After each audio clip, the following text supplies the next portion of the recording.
Okay, we're ready to get started. Is everybody here joining us in Washington, D.C. ready to go?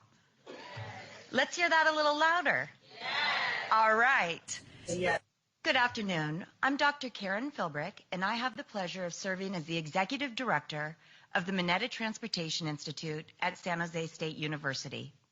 MTI, as we're better known, was founded by Secretary Mineta himself in 1991.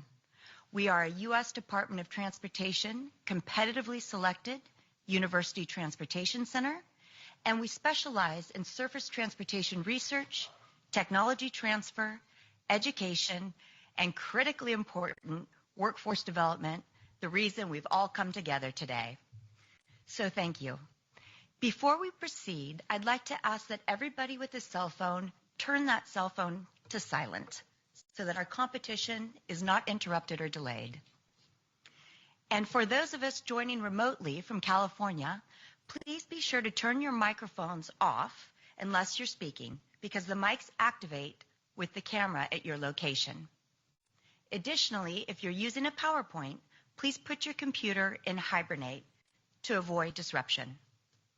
Now on to the good stuff.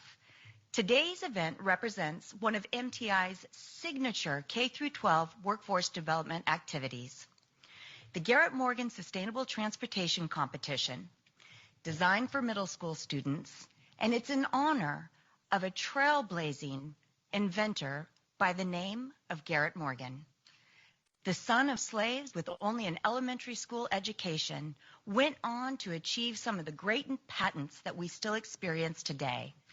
An innovator who perhaps is best well known for the current traffic signal that you see at almost every intersection when you're traveling by vehicle or foot.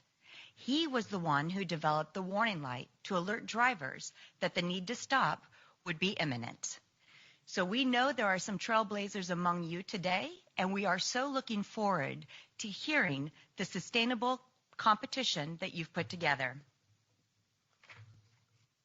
Very importantly, today's winning team will receive a $1,000 award for the classroom, as well as a plaque, and each individual who participates will also receive a signed certificate of achievement by Secretary Mineta himself. The winning team, 2 of the students, a chaperone and a teacher, will also enjoy an all-expenses-paid trip to San Jose, California, to participate in the Mineta Transportation Institute annual awards banquet and convocation celebration.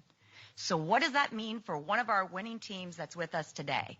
It means you'll get to stand at the podium in front of 450 transportation professionals, including elected officials, practitioners, and academics, to accept your award, to show the future generation of transportation workers, and to be celebrated for your success. So we're very excited to have this experience with you. Go ahead and clap.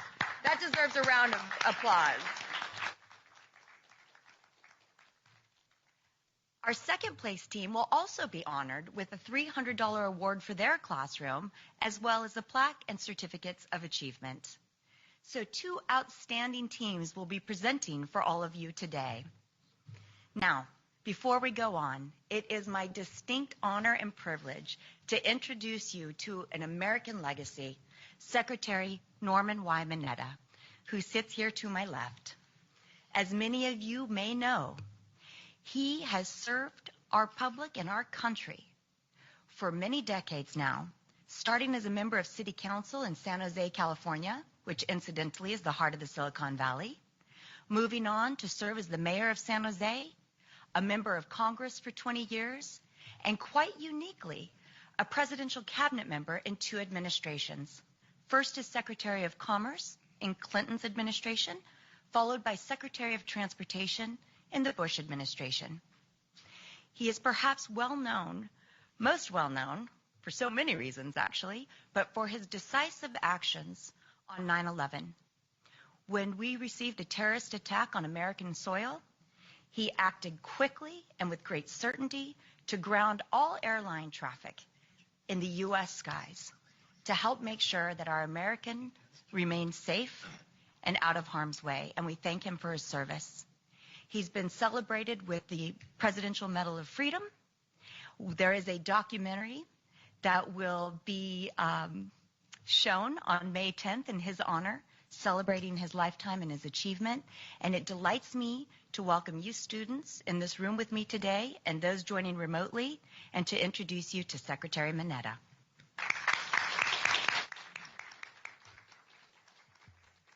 Thank you very much, Dr. Philbrick. And I want to thank you for your tremendous work at the Mineta Transportation Institute at San Jose State University. And I want to congratulate and welcome all of our students who are here from Hart Academy. And thank you for your participation in the work that you're doing in your research project, as well as to your teachers and others who are supporting you, your parents and others at your school, to get to this point. And this is so important because what this will do is to give you an exposure about what kinds of job opportunities are there in the transportation field. And to me, transportation is something that's very basic to our economy. Everything you eat, you wear, whatever you do, probably got to you by some means of transportation. So transportation to me is very basic to our economy. And the fact that you're exhibiting some interest in what's happening in the field of transportation to me is very, very heartening.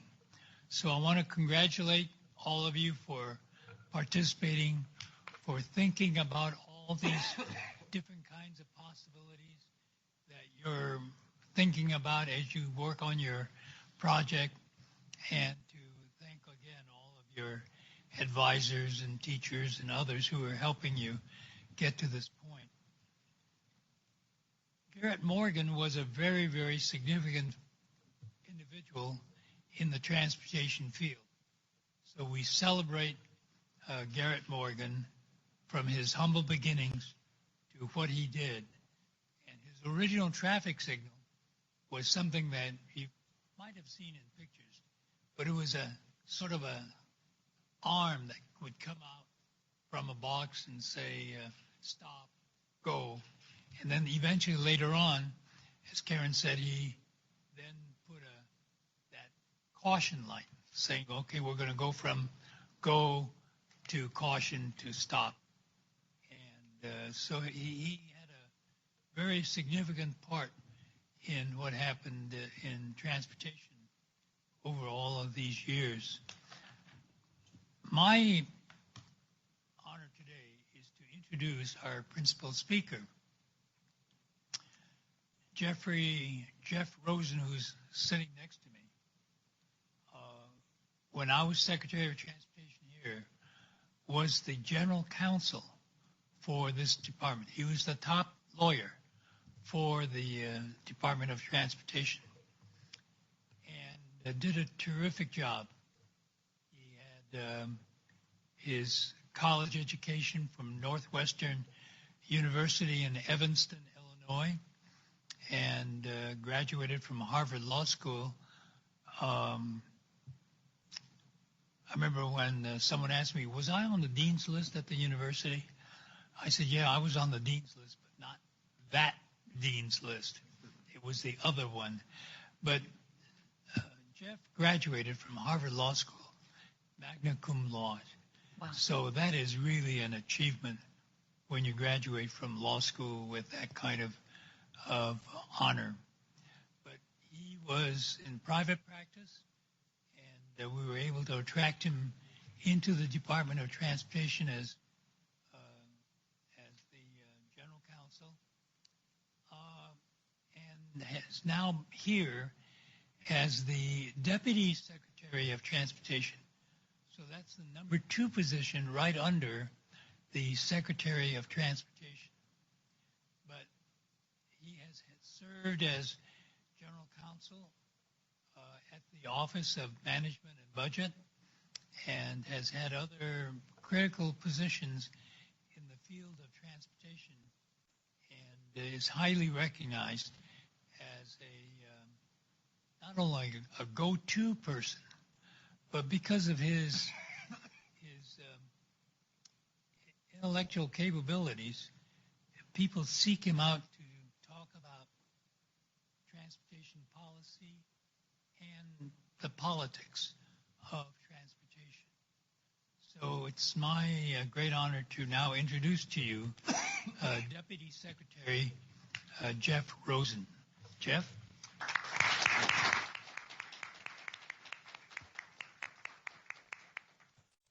Well, thanks so much. It's such a tremendous privilege for me to be here with my old boss and a person that I admire so much. I really have to take this occasion to convey my tremendous gratitude and respect for Secretary Minetta's lifelong dedication to public service and to the betterment of our transportation system in particular. As you've now heard, I mean, he's had just a legendary career as a member of Congress for over 20 years. I'm not sure if people are aware he was also the first Asian American appointed to a president's cabinet. He had an unusual distinction of serving in two different cabinet departments, where he was the Secretary of the Commerce Department and Secretary of the Transportation Department. And I could probably spend the whole time of my remarks talking about his career because it's so spectacular, but he's lived a life and a professional career that's nothing short of legendary, and it's just one of the privileges of my days to be able to spend this time here with him. But this event is about the young people that are here, and we're very grateful for that. I want to give my welcome to the Hart Christian School students who are here and their teachers. I also want to welcome on the teleconference our guests from Toddy Thomas Middle School and Frick Impact Academy. I certainly want to thank all of you for entering this competition, and thanks to all the teachers who worked so hard at enabling the students to be here. I think it's a wonderful thing that the Minetta Institute does, and I hope it proves valuable, and I'm sure it will, to the students who participate. I also want to just take a second to acknowledge and express my appreciation for the supporters of the competition, the folks from the American Public Transportation Association, who I know are here, the American Association of State Highway and Transportation Officials, and also, of course, Caltrans. So, and then I would certainly be remiss if I didn't acknowledge and thank Dr. Philbrick and the Minetta Transportation Institute at San Jose State University, which some of you may not be aware has sponsored this competition for 18 continuous years now. So this is something that has become a real institution, and it's something we value greatly at the Department of Transportation, both because of the wonderful work that the Institute does and because of the name that it bears. So let me further elaborate on. You've heard a little bit about Garrett Morgan, for whom the competition is named, and his role in transportation. He's genuinely an inspirational figure, and I'm not sure as well known as he perhaps deserves to be, because he was a great inventor. And I should mention he was born in Secretary Chow's home state of Kentucky. In our current department, the secretary likes us to mention people from Kentucky, so I just did that. But he was a great inventor from, as you heard, humble origins. And in addition to the transportation things, the traffic things, like one of his most popular inventions was a safety hood that helped protect workers from toxic smoke and fumes. And in 1916, so we're talking about a little ways back, he personally used his invention to save some workers who were trapped in a tunnel 50 feet beneath Lake Erie. Wow. And there are inspirational stories like this that are not always understood. So naming a competition like this after him is partly to pay tribute to him for a remarkable career. He was someone whose eyesight failed later in life, but he continued to work on inventions, sort of just perseverance. It's an important trait, and he's really a great example to all of us. I think the other part, in addition to our respect for his accomplishments, is he provides an example of things that might inspire us. I think that Sometimes it's important to have examples like this to think about. I will speak from my own experience. I was someone whose my parents were not college graduates. So learning the value of the education that you get and the efforts and perseverance it takes to be successful, like someone like Garrett Morgan proved to be, can be very motivational. And I hope that if even just the short descriptions you hear of him today contribute to that at all, it'll have been worth the time we're spending. Now, with regard to transportation, in the 18 years since this competition began, so much has changed. And I think about all of you young folks that are here. There are things you probably didn't even know about in transportation that many of us have lived through, and they've changed so rapidly. Cars today, just the cars you drive in with your families or others, they now have more lines of computer code than the Apollo spacecraft, which went to the moon in the 1960s. So we now have on simple things in a car, on our smartphones. I actually have one. On our smartphones, there's more code. There's also faster processors than the supercomputers had in the 1980s, which isn't that long ago for some of us. And part of what this competition does is it highlights technology, and specifically innovative technology, that helps transform the way we travel and connect with one another. So one of the things that's very topical and you may hear about, or certainly will hear more about as time goes on, are what are called autonomous vehicles, or really self-driving cars. And these and other innovations, drones are another example, are transportation innovations that are fundamentally going to change the way we travel and the way we get goods delivered to us as well. And these new technologies, they have potential to improve the safety of our transportation, because they reduce some of the errors that we make as people, where we do things we shouldn't do, like text in a car, or something happens that causes us to make a mistake. It's not that computers will never make a mistake, but there's the potential to reduce the mistakes that we make. Human errors are estimated to be the main factor in about 94% of car crashes, for example, and the computer automation has the potential to reduce those mistakes and improve our safety. But there's another aspect that's important that technology involves, and that's increasing access to transportation, especially for underserved communities. Good examples are elderly people or people with disabilities. The fact that there's an automated vehicle that they don't have to drive themselves improves their mobility and creates more opportunity to get where they want to go and do things and live the kind of lives they would like to lead. You could say, in some sense, it restores their freedom of access to things that they value and care about. There's another technology I just want to briefly touch on, because it's something we're spending a lot of time on here at the department, and that's drone technology, or unmanned aerial vehicles, sometimes called UAVs, but more commonly called drones, revolutionizing aviation. So everybody, I think, is familiar with jet airplanes that fly around the sky and get people across the country. But in recent years, the number of drones that are registered has just taken off. And this year, we hit a major milestone of drones have to be registered with the FAA, the Federal Aviation Administration. This year, for the first time, we surpassed 1 million drones being registered. Wow. And there are now about 50,000 registered drone operators, people that control where the drone's going and where it's coming back to and the like. So drone operators, 50,000 of them, that's a job category that didn't even exist 10 years ago. New technology changing the way things are transported, whether it's people or goods or some of each. Transportation jobs changed because of technology. And all these technological advancements require, on the one hand, more computer programmers, computer engineers, computer technicians, but they also require a new generation of pilots, people that can control the automated planes and jets and rockets of tomorrow. And this becomes ripe ground for people of your generation to control these aircraft and fleets like it's never been done before.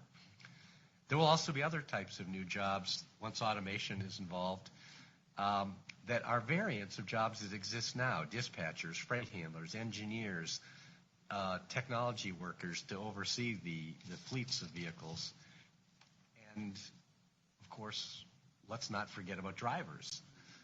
The self-driving cars, at least for the foreseeable future, are still going to need humans. Most of the cars today that have self-driving still require, at least in some conditions, human operators some of the time. There may be a day when a truck can drive itself on a freeway, but at least for the near term, we're not going to have those devices wandering through cities without people involved. So these technologies create very exciting opportunities. They create things we have to study more closely and make sure that they're going to improve safety and not accidentally diminish it. The one other thing I was encouraged to mention, so I'm going to, which is non-motorized vehicles. Bicycling is something that's really increased in popularity as a mode of transportation and as recreational. And I say that as someone who likes to cycle myself on the weekends, so I commend it. But it's never been more important as another way to advance both safety and accessibility. It's increased 60% in the last decade, and if we can make it safer and more accessible in urban environments, that will benefit people who bike to school and work, as well as those of us who do it more recreationally. So I hope this competition will prove to be not only a learning experience for you as you observe it and participate in it, but I hope it will give you a glimpse into the really exciting world of transportation and the future of transportation that awaits us. And I just want to thank everybody involved for all of your hard work. I especially want to thank Secretary Mineta, who encourages young people to think about the future all the time and to dream big, and whose own life is another one of those inspirational stories, as I was saying about Garrett Morgan. And with that, I'll be happy to take any questions. Wonderful. Thank you so much for your comments today. Karen, could I interrupt for just a minute? Yes, sir. As Deputy Secretary Rosen was speaking, it just came to my thought that to our young people here, there are two things you own that no one else does. First is your name, and the other is reputation or integrity. And so for the rest of your life, I want you to protect both your good name and your reputation and integrity. There'll be temptations along the line for you to do something. It may be a friend, and may be someone you don't even know. But please don't be tempted by what might be a short-term success or something that you get done, because in the long run, it may be harmful to you. So please protect your name and your reputation, and it'll carry you for the rest of your life. Because what do you look at when you look at a person? You say, do I trust him or her? And that's what you have to really think about as you go through life. Pursue your professional and career goals. Dream, as Secretary Rosen said, dream big, but always think about your reputation and integrity and protect that. And it will hold you in good stead as you continue through life. Thank you. And thank you. Those sage words of wisdoms are words you should definitely pay attention to. And the opportunity to hear that advice from a true American hero, a legacy, is something I want to impress upon each of you as being so important. So thank you, Secretary Mineta, and thank you, Deputy Secretary Rosen, for your comments as well. We'll turn now, and you all will have an opportunity to ask a question of your choosing. I should say each team will have the opportunity to ask one question of your choosing to Deputy Secretary Rosen. Let's start here with Hart Christian School that's in the audience at USDOT. Who is our spokesperson? Here's somebody.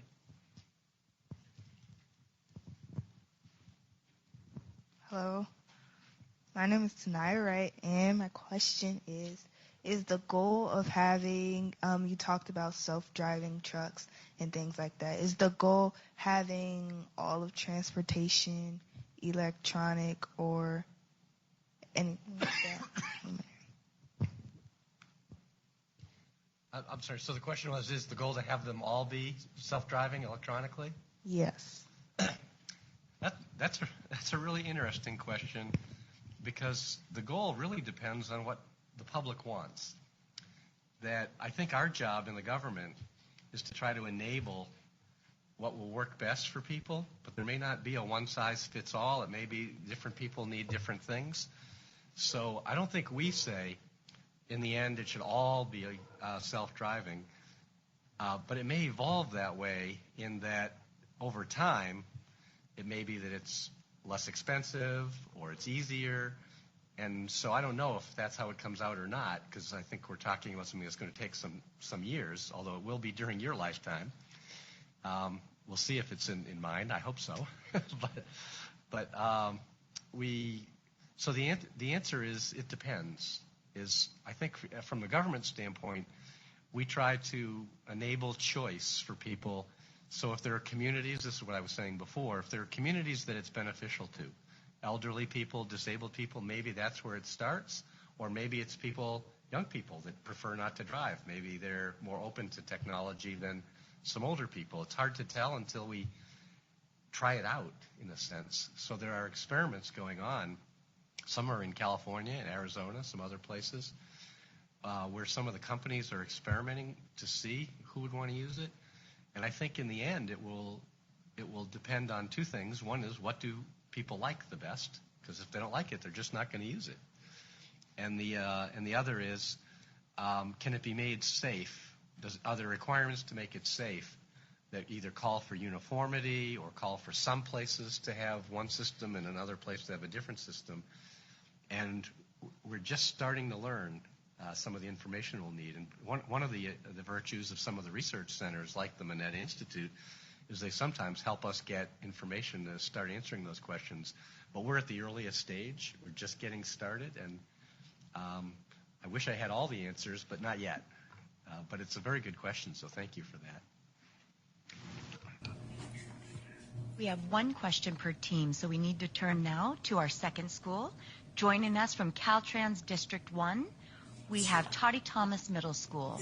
Your question for Deputy Secretary Rosen, please. Good morning. Thank you for taking time to speak with us. I am Lily Sweeney, and our question is, what do you think about electric vehicles? So let me just clarify. Do you mean electric vehicles as opposed to gasoline-powered vehicles, or do you mean self-driving vehicles, whether they're electric or not? Opposed to gas. As opposed to gas. So I guess I would say something similar to what I said on the other question, which is, to some extent, that's for the people who drive them to decide. I think there can be some advantages. Less pollution would be an obvious important one. They can, in some instances, if the technology is mass-produced, perhaps provide opportunities for cost savings. There are some currently disadvantages, which is the limits on how far they can go before they have to be recharged. But the companies that make cars are working on those issues. So I think they have tremendous potential, and this is another one of those things where the consumer gets to decide. Excellent. Thank you. Turning now to our third and final question. Joining us from Caltrans District 4, we have Frick Impact Academy. Good morning. Thank you for having us. My name is Lawrence Enriquez from Frick Impact Academy. My question is, currently we are seeing new transportation technologies such as car and bike sharing, automated vehicles, and electric vehicles. How do you think transportation agencies should rethink policy and funding to help support these new technologies? So that's a good question, and it presents some complicated issues because part of what we want to do is facilitate the opportunity to let the technology develop. And so as I was saying earlier, we're at an early stage, and I think part of what we have to do as policymakers is be somewhat humble in that we don't know how everything's going to evolve. But we want to be encouraging because the new technologies present opportunities that didn't exist before. So I think in thinking about policy towards transportation, we on the one hand want to enable the new technologies to develop and for people to have the opportunity to use them. But we say this all the time here, and we used to say it when Secretary Mineta was secretary. The number one priority of this department is always safety. Mm-hmm. It's the first and foremost consideration. So we have to balance that because we don't want to do things that reduce the safety of the American people. We don't want more people being killed, for sure. We don't want people being injured. But we also don't want to be so heavy-handed that new things can't be tried out and developed, and we want to enable that. So I think your question raises some complex issues of how do we strike the balance, and I think it can vary in different contexts depending on whether the technologies immediately involve people or whether they can be tried out in areas that present lower risk. And that's a little bit of what's going on now as drones and self-driving cars and some other new technologies are developed is the process of letting people develop them and then hoping that they will prove out in ways that make people's lives better, but in a safe way. Terrific questions. Some very complicated and deep questions. Yes. So thank you. Very, very knowledgeable and sophisticated questions. I commend you all. Let's give a round of applause for our student questions.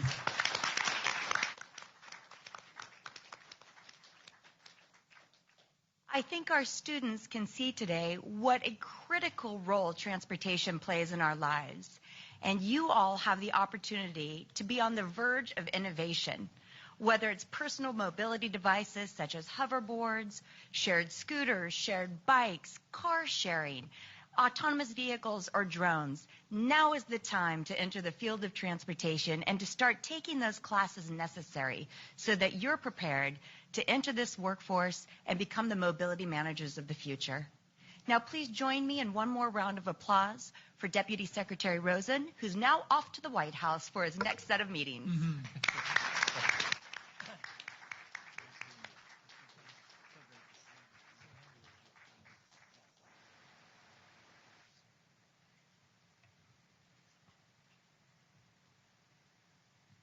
Thanks, everybody. It was wonderful to be here.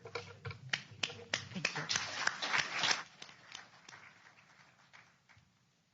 Now it's my privilege to welcome our next distinguished guest, Deputy Director of Administration for the California Department of Transportation, better known as Caltrans, Chris Rojas. Chris assumed her current position in 2010, and she has the enormous responsibility of being charged with all administrative functions at Caltrans.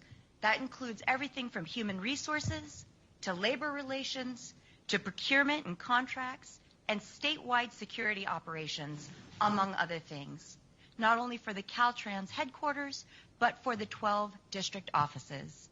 And by way of background, Caltrans maintains over 50,000 miles of state highways, has over an $8 billion budget, and thousands of permanent employees, to give you some concept of the job that Chris does. And of course, today's events would not be possible without the critical support of Caltrans, not only for connecting us through the video conference bridge in real time, but for their support of the Mineta Transportation Institute in being a partner in matching our federal UTC investment.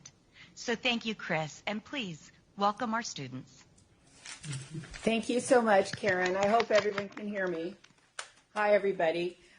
It's an honor to be in front of you today. I was very happy to hear from such distinguished panelists, Secretary Mineta and Deputy Secretary Rosen. But what I'm most impressed about is the interest you as middle schoolers have shown in transportation and sustainable transportation. I don't remember what I was doing when I was in middle school, but you guys are way ahead of me, so I'm super proud of your interest. I have to tell you, when I started with Caltrans, I had just graduated from college, and I had studied economics, and I understood that the way to a successful economy was through a very dependable and strong infrastructure. And I ended up working at the Department of Transportation because I understood the connection with our roads, our highways, our transportation, and the success of the economy of California and the livability. I am very happy to be asked to speak today. I want to acknowledge my partners from our Division of Research, Innovation, and Systems Information. I've got Denise Delaney on my left and Elaine Chan on my right, and they helped make this possible today, and they've been working for many, many months to get this going, so I want to thank them. Mostly I want to talk about your role in the future of transportation. We all know kids are the key to our future. I have been so impressed with the kids of this generation coming up, showing an interest in their future and the kind of world they want to live in. So I'm super proud that you're here, and congratulations on taking this opportunity for yourselves to build your knowledge and to learn and gain more abilities. You're learning skills today that are going to continue to move us toward a sustainable future. I want you to keep in mind that to work in transportation doesn't only mean you have to be an engineer. It can mean a lot of different things. We employ chemists, we employ researchers, we employ all sorts of planners, people that study the environment, people that study law. I went to law school. I worked in our legal office, and I understand that a lot of what makes transportation successful in California and across the nation isn't just the engineering aspect, although that is an incredibly vital aspect. But there's a lot of ways people can get involved in supporting transportation. Right now, we talk a lot about sustainability, and that means a lot of different things. But one thing that it always means is, how are we going to continue our operations and be successful for the years to come? At Caltrans, we have a really long mission statement. It says, provide a safe, sustainable, integrated, and efficient transportation system to enhance California's economy and livability. And that sounds pretty important to me. And I think here at the department, we understand our role in making California successful. And I think any role you take in any state you're in, if you work in transportation, you are going to forward the economy and livability of that area you're in. So I always like to tell people we're really lucky when we work in transportation, because we really take advantage of the work we do ourselves. We all drive on the freeways. We all take the train or the bus. So we are all our own customers as well. So we're in a really interesting position of being able to see how we're doing and to come up with innovative fixes for problems we identify or challenges that we're having. So we really see a very strong connection to our own mission. And I hope that as youngsters participating today, you clearly already understand the importance of transportation. And for that, I'm really impressed by all of you and very proud. So what I'd like to do now is introduce the Caltrans-sponsored schools.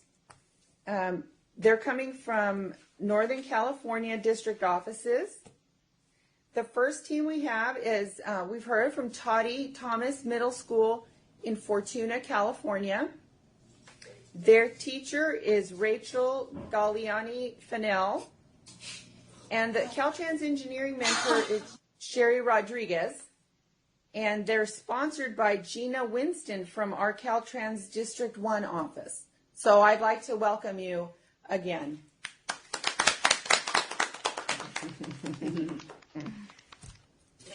Thank you for sponsoring us. Sure, absolutely. And we also have the Frick Impact Academy of Oakland, and that's Oakland, California. Their teacher is Charlotte Kishi, and their Caltrans team of mentors consists of Brian Rowley, Dina Al-Nakal, and Maist McCauley, sponsored by Alfonso Miles and Yolanda Larkins from Caltrans District 4. So welcome to you as well. And I know we have another formidable team in the Hart Christian School. So it's very nice to see all of you this morning. You've all done an outstanding job. I hope you do consider transportation as a profession, and it can take many forms.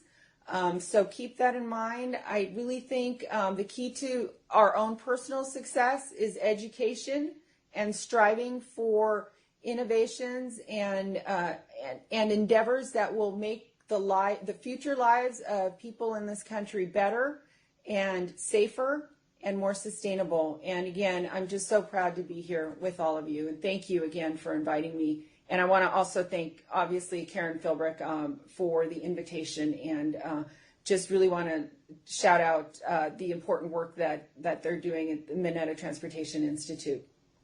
Thank you all so much. And thank you, Chris. Wonderful comments. Please join me. And I must follow up on a critical statement that you made, Chris, which is that there are multiple backgrounds in the current transportation workforce. Chris, as she indicated, went to law school. I stand here before you as a psychologist. One would think, how do you end up in transportation? But the answer is there is a position for all interests in transportation, and it's a critical field. In fact, in 2015, the Departments of Labor, Transportation, and Education issued a report jointly that quantified the workforce shortage in the area of transportation between the years of 2012 and 2022. Who wants to take a guess at what that number was? This is due to increased demand because of a growing population, retirements, voluntary separations, and anybody leaving the transportation workforce. How many jobs would you guess in a 10-year period of time? Go for it. 20,000. What else do we have? Anybody joining us remotely have a guess? All right, hold on to your seat. I'm saying the correct number, 4.6 million. So there will be a career waiting for you. We need you, we want you, and we encourage your excitement. So let's move next to our spokesperson, Joseph Nagaski from the American Public Transportation Association. He is Senior Director of Educational Services and Workforce Development. APTA has been a critical partner of the Minetta Transportation Institute since the inception of the Garrett Morgan Sustainable Transportation Competition in 2001. Through this partnership, over 1,200 students, such as yourself, have participated. Joe, please join me.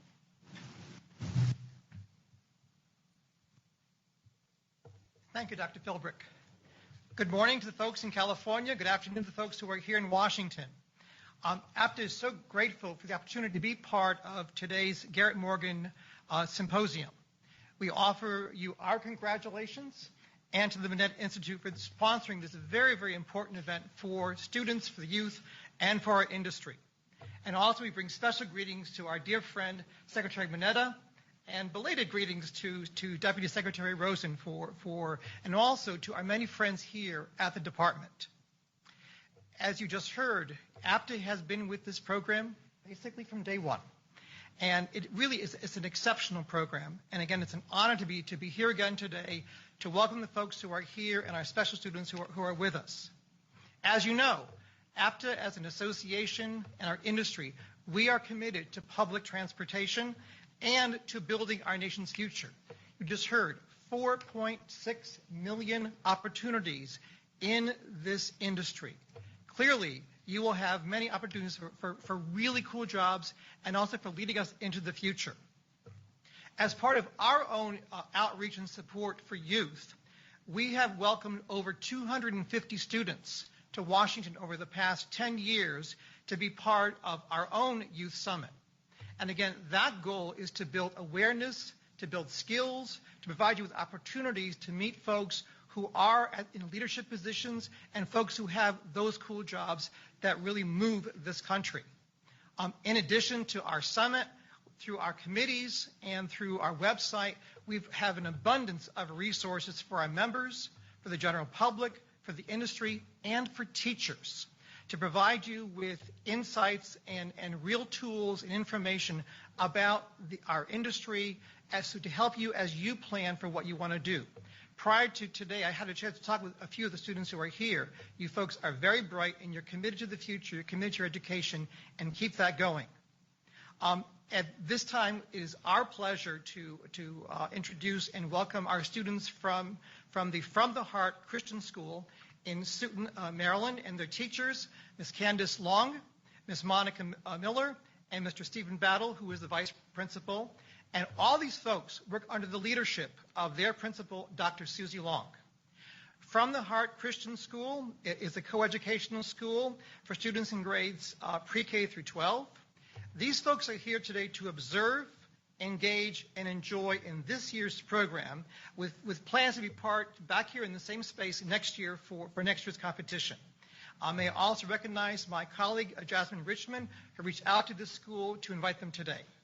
Dr. Philbrick, thank you so much for welcoming us this afternoon. We wish everyone great success in today's competition. Thank you.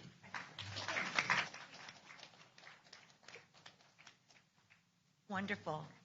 I now have the pleasure of introducing our next speaker, Mr. King G., Director of Engineering and Technical Services for the American Association of State Highway Transportation Officials, better known by the acronym of AASHTO. So you just heard from APTA for public transportation. Now you're hearing from AASHTO. Ken, please join me.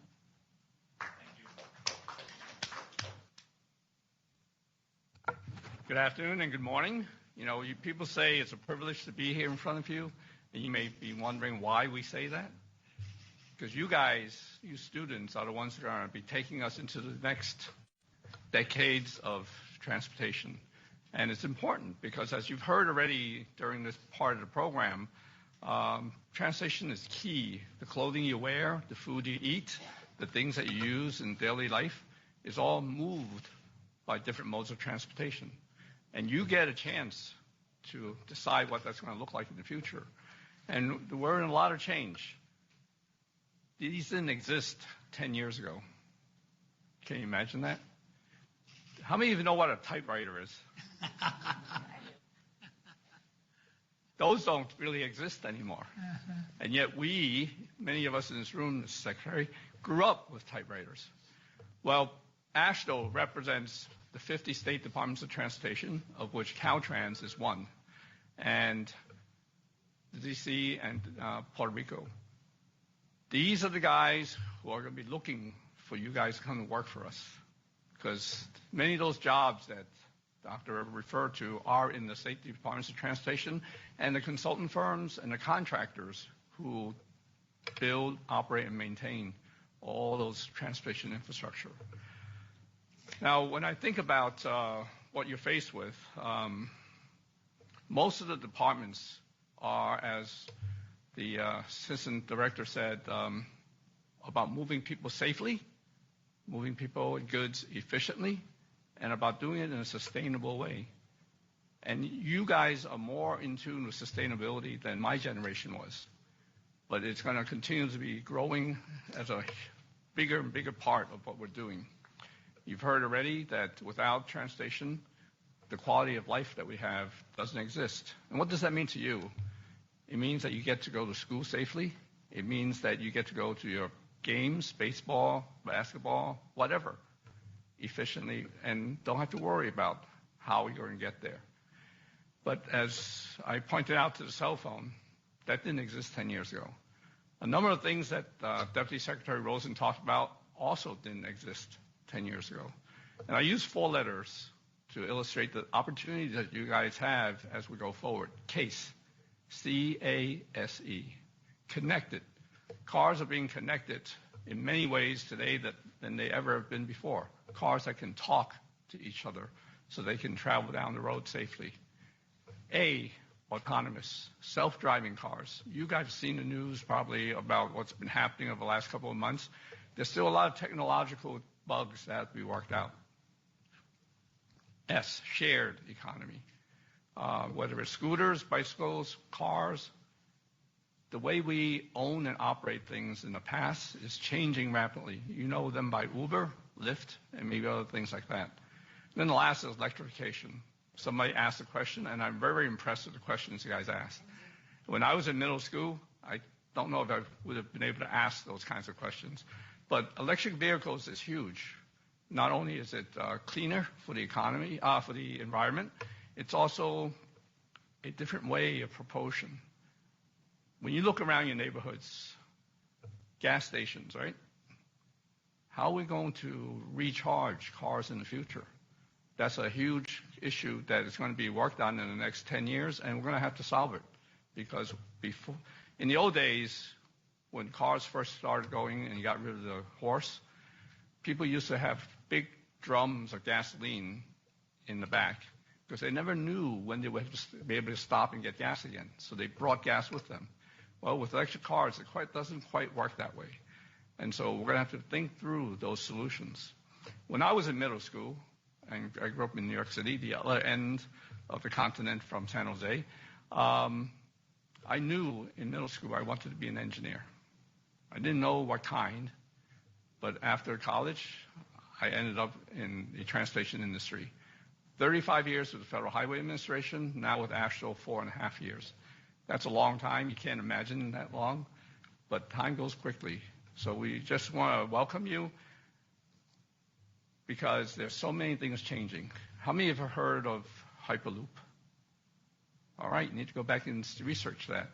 A totally new concept of moving people and goods in tubes, vacuum tubes.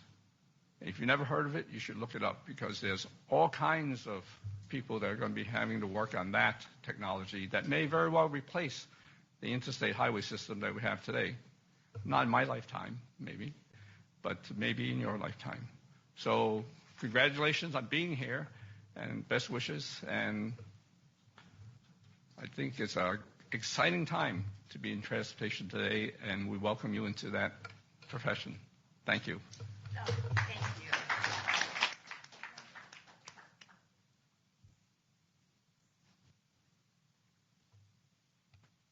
Thank you, King. Thank you, Joe. Thank you, Chris. We appreciate all of our sponsors so much.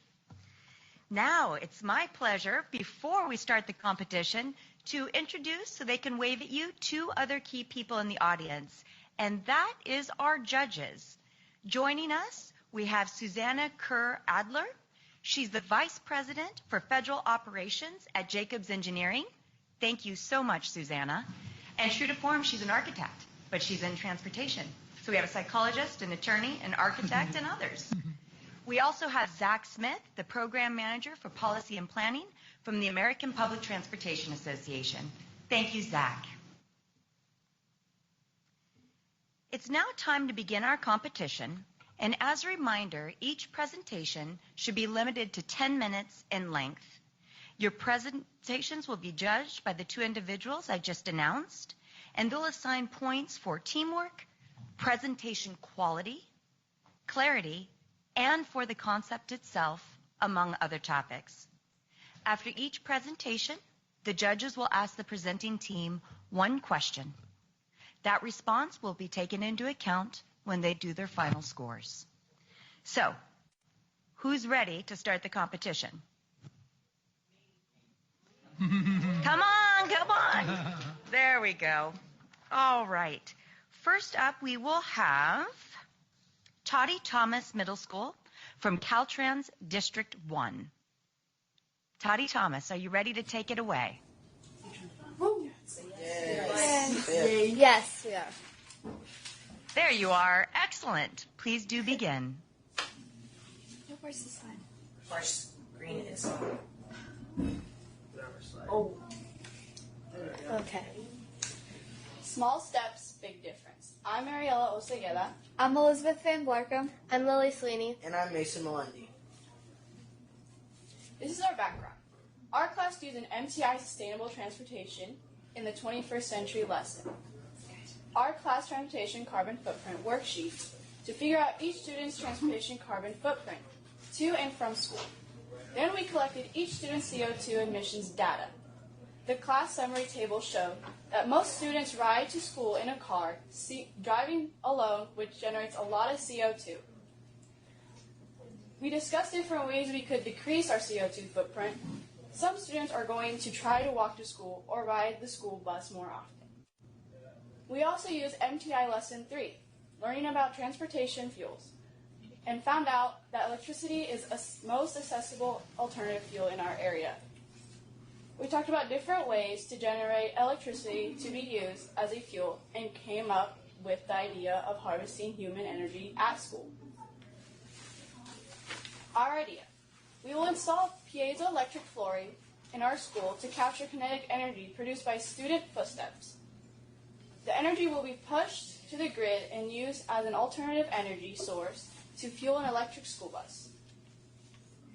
Piezoelectricity is an electrical energy harvested from mechanical pressure such as a walking motion.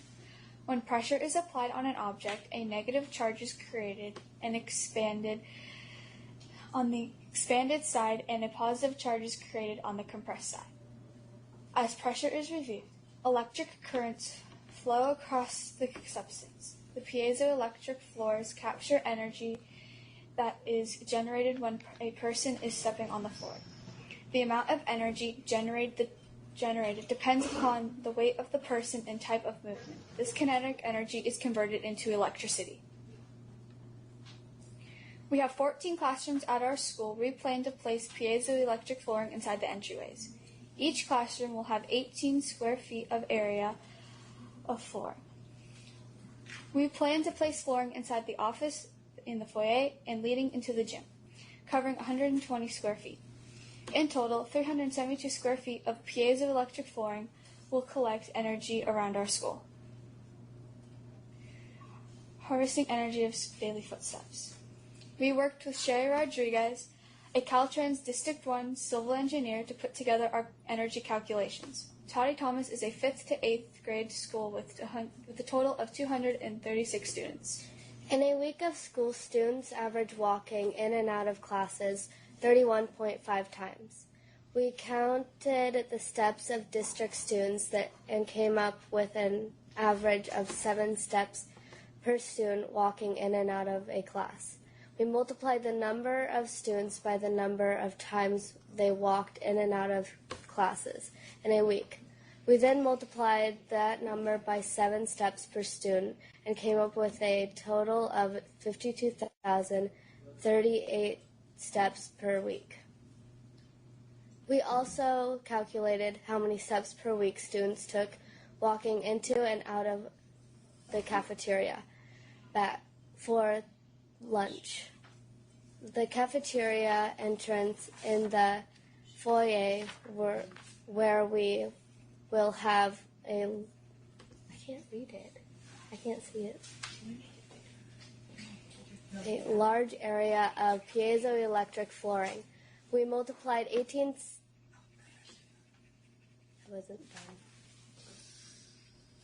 steps per student by 236 students by 5 trips per week for a total of 21,240 steps. Adding the total weekly classroom steps to the total weekly cafeteria steps, we ended with 73,278 school-wide steps per week. We then multiplied the total school-wide steps per week by 4 watts per step to find that students could produce 293,112 watts of electricity per week. Our steps help fuel an electric school bus. I interviewed my bus driver, Carol Stone. Her bus route is about 160 miles per week. The bus she drives uses 55 gallons of diesel per week. If my school bus was electric, it would need 150 kilowatts an hours to be fully charged to travel 100 miles. Our school-wide steps can push at least 293,112 watts per week to the power grid, helping to fuel an electric bus in our school district. Piezoelectric flooring advantages. Flooring can be used in high foot traffic places like city areas, schools, airports, railway stations, shopping malls, and office entrances to produce electricity.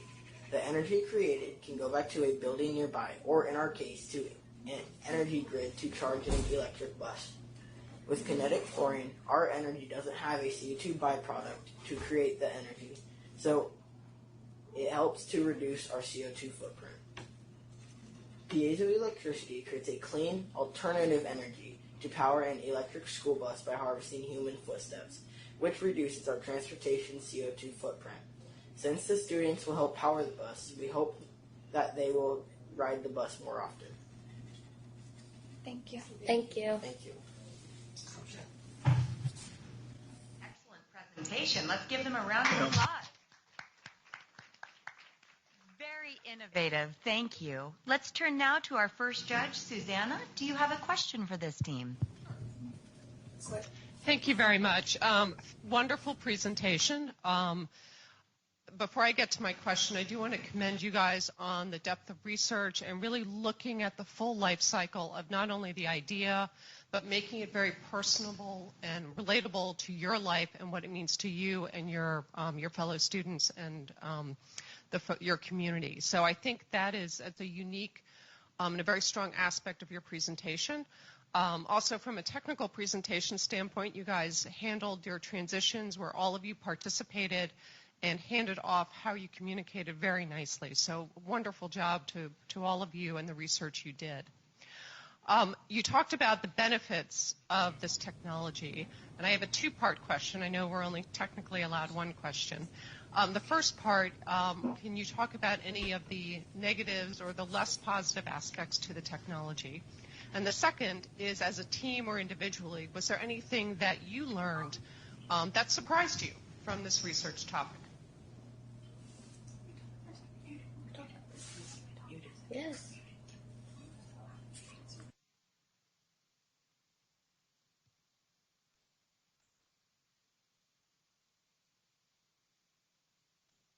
They're even collaborating on the response. It's wonderful.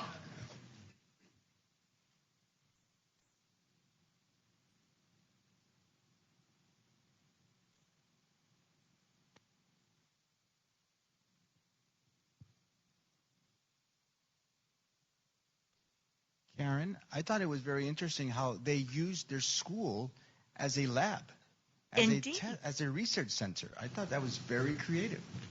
And you are correct. A living laboratory was created during this year's competition. Wonderful. Students, let's hear your answer. One of the disadvantages would probably be the wearability, how they would last, and the cost. What surprised you?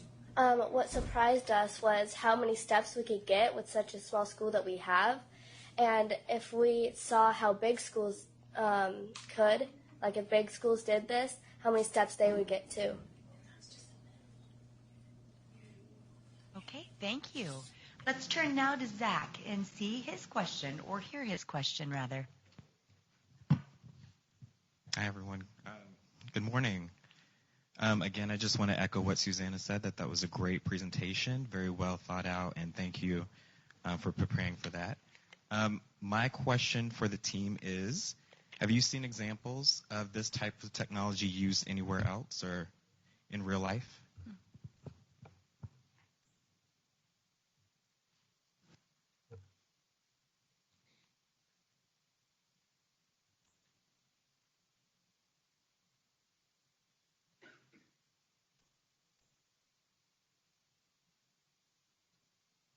We'll give you just a moment more to collect your thoughts.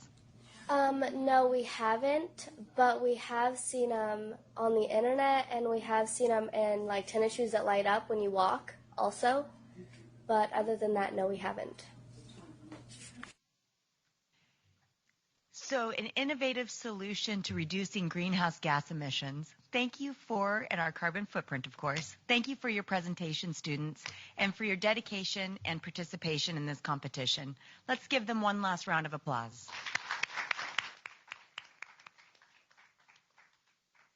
Let's hear now from our second outstanding team, joining us from Caltrans District 4, Frick Impact Academy. Take it away. Hello, my name is Socorro Lopez, and we'll be presenting our project Peaceful Power from Frick Impact Academy. We are a group of 7th and 8th graders from Frick Impact Academy in Oakland, California, and we partner with Caltrans District 4. As stated, I am Socorro Lopez, and I am a part of the engineering team with Samaj Moore. Our urban planners are Alfonso Gonzalez, Jasmine Alvarez, and Paula Lujan. Our environment scientists are Miel Enriquez and Lawrence Enriquez. Our community outreach are Antonio Galan and Miles Goodwood. Why is this important? Well, this is important because of the impact of climate change effects on our community. Another reason why this is important because is the need for safe and environmentally friendly transport. A third reason why this is important because we want to make urbanization sustainable for our community. What is climate change? Climate change is a result of rising human activities that produce greenhouse gases, which make the earth warmer. The rising average of global temperatures are having many effects on climate patterns around the world. As you can see, the graph shows the increasing levels of atmospheric carbon dioxide over the past 650,000 years. Only recently did they increase by this much. Sources of climate change, greenhouse gases, and pollutants. Human activities are the largest source of greenhouse gas emissions. They are causing global warming and therefore climate change. In the United States, these sources include burning fossil fuels to get electricity, heat, and to provide transportation. The greenhouse gas emissions from the transportation are due to such models as cars, trucks, trains, ships, and planes. If you look at the chart on the slide, you can see that 27% of greenhouse gas emissions are from transportation. These emissions include burning fossil fuels for our vehicles. And now I'm going to pass it on to Alfonso from our urban planner team to introduce our plan. Hello, my name is Alfonso Gonzalez. I'm part of the urban planning team, and I'll be talking about how we plan to develop Oakland's complete streets and green spaces. First, I'll talk about what sustainable transportation looks like in Oakland, specifically our community. We looked at major roads near our schools, and we noticed safety concerns in the crosswalk and pavements. It's an overall unpleasant aesthetic when walking around with litter and cracked pavements. There's also the lack of green spaces near the roadways. These roads can cause pedestrian concerns with the proximity of the pedestrians to the roadways, creating an unsafe environment. There's also few multimodal transit options other than cars and buses. We want more of these options, such as biking and walking. Our plan and objective for this project is to create a safe and sustainable multimodal transit option for getting around work and school. We can recycle energy spent from human activities, for example. We will also reduce the negative effects of urbanization by reducing greenhouse gas emissions and air and other pollutants. We will also encourage the community to use these safe and green spaces. What are complete streets? Complete streets are also known as multimodal streets. What we hope to accomplish is to create an environmentally friendly transit option and to reduce our carbon outputs. This can help by having a safer and more attractive option for the transit for the community. Now I'll pass it on to Paula, another member of the urban planning team, who will explain in more detail about our complete streets plan. Hi, my name is Paula Lujan, and I'm going to talk about what the project will look like. For Complete Streets project, we chose to develop transit on Foothill Boulevard because it is a major route that connects our school and our community to other parts of Oakland. Foothill Boulevard also receives a lot of car and pedestrian traffic, so people will utilize it. On the slide, it shows the map of the proposed section of Foothill that we will be focusing on. It will stretch from our school to Fruitvale Avenue. Along Foothill Boulevard, we will focus on making bike lanes and car lanes on Foothill safer by adding space dividers and car lanes to separate cars from bikes and pedestrians. As you can see, we have two images of possible multimodal designs we have considered for the makeup of Foothill.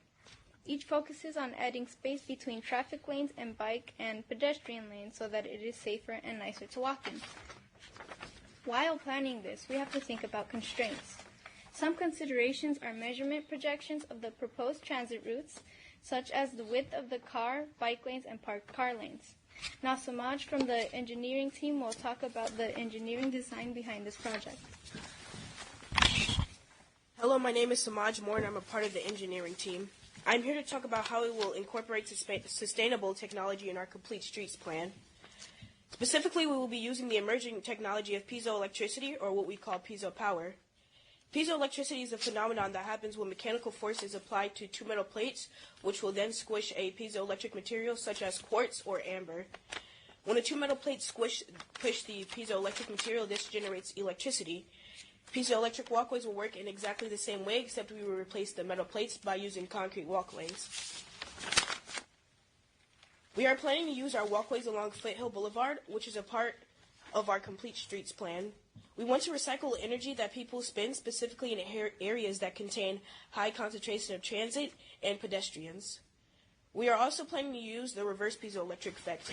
This happens when electricity is applied to the quartz, which it causes it, instead of shrinking, it causes it to expand. This also generates electricity. Now I'll be talking about the considerations and impacts of our project.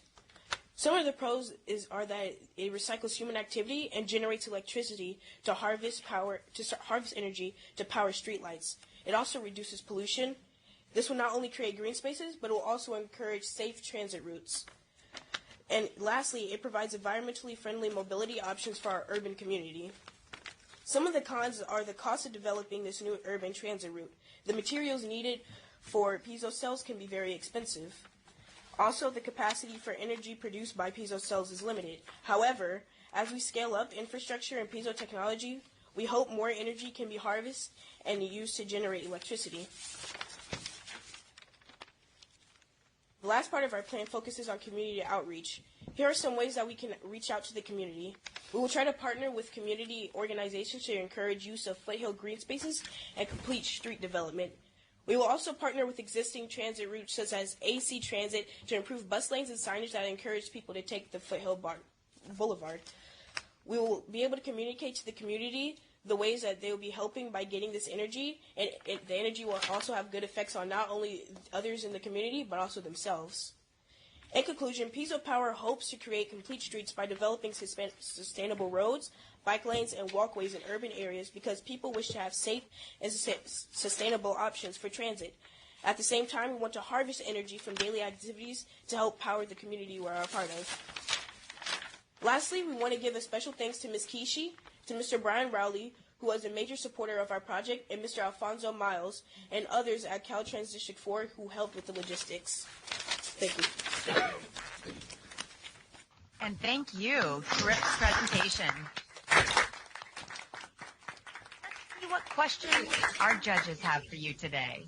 Susanna, let's turn to you first. Thank you very much. A wonderful presentation. I think what you guys showed is what teamwork is like when you have all different disciplines, different ways of looking at things, and how you can build a project out of that. You had so much richness and depth to what you presented. There were actually probably 2 or 3 projects that you snuck in there as opposed to just one around sustainable transportation. So whether you did that on purpose or not, I applaud you. 2 things. One is on the community piece. I think it's great. While our first presentation was really focused on kind of a living lab, you took it out and looked at a broader community impact of what you were doing. So very different presentations, but both using the same technology. It was also very well grounded in kind of science and research, and you definitely looked at kind of what's happening and took from what's occurring in the environment around you to come up with recommendations. I guess I want to ask you if you could take this a step further and move beyond the actual cell of piezo technology, but look at kinetic energy. You talked about bringing in more bikes, more pedestrian activities. What are some of the other ways you might generate activity from, bicycles or people or other movements within this multimodal transportation corridor?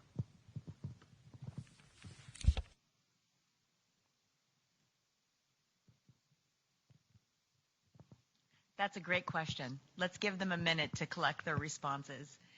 And by the way, if any of you in the audience have a question of our teams, I will turn to you next, and you'll have the opportunity to pose that question. And same with our students. Are you getting a feel for what it will be like next year? Excellent.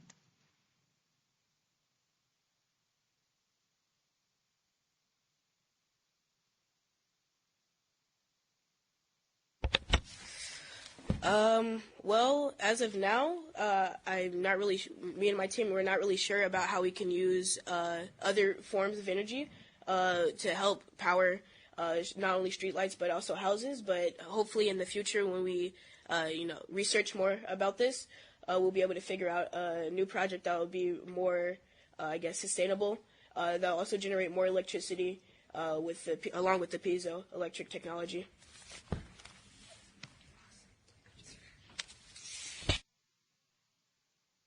Thank you. Zach, your question, please. Thank you. Again, I just want to say that was a really great presentation. It was excellent hearing from you guys.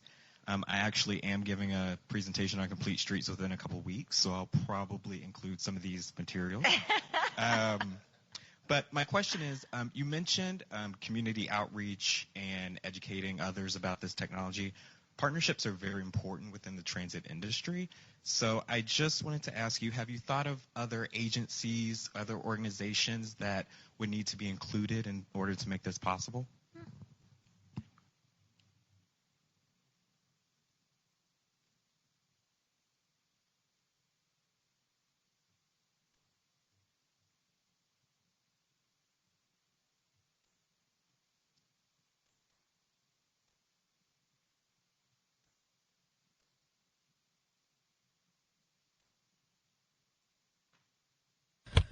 Other organizations that we've thought of to, help with the piezo technology and outreach to the community are BART, Uber, and Lyft, mostly because they, they're very big companies in transportation. So we're hoping maybe we can discuss with them to further, improve this technology to see if it will be any other way to get more energy from this, or also use it on trains that BART uses. Very good response. Thank you. Let's turn now to our guests at the US DOT Media Center. Does anybody have a question for our two outstanding teams? Yes, up in front, and there's a microphone being brought to you.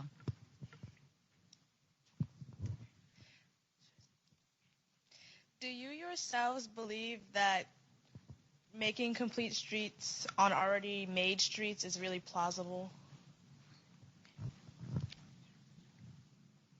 And was that for Team 1 or Team 2? Team 2. Team 2. Team 2, Caltrans District 4.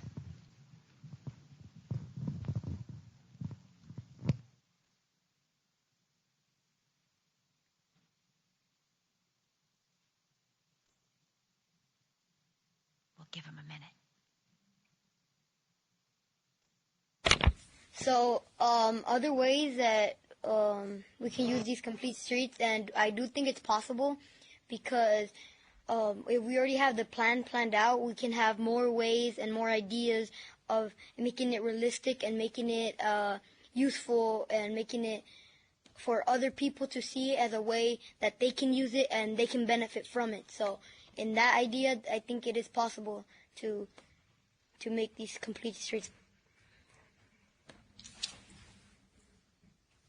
We have one last question from our audience with me here today. Okay, seeing none. If Caltrans headquarters, District 1 or District 4 has any last questions, just verbalize them into the microphone and it will alert the cameras here.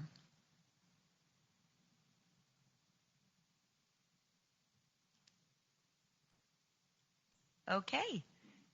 Hearing none, I would like to thank each of you for participating in today's competition. This concludes our 18th annual Garrett Morgan Sustainable Competition for Middle School Students. We look forward to reconvening again next year to hear the new innovative ideas that each of you have. And before we say goodbye, I'd like to once again thank our judges, Zach and Susanna. We appreciate your assistance. We have two special people in the audience that I'd also like to call out, Mr. Cesar Singh, Director of University Grant Programs for OSTR and a supporter of the Mineta Transportation Institute and all of the fun UTCs across the nation. Thank you for taking the time to join us today. And this would not be possible if it weren't for the assistance of Santiago Navarro. He's Acting Senior Advisor of the Technology Transfer Program Manager for OSTR, and he's the person who helped us arrange all of the logistics for today. Thank you so much, Santiago. We're grateful for your help. And finally, Secretary Mineta, you honor us with your presence. Thank you for joining us today. I know the kids get a big sense of motivation from hearing you speak, and we are privileged to have you. Thank you.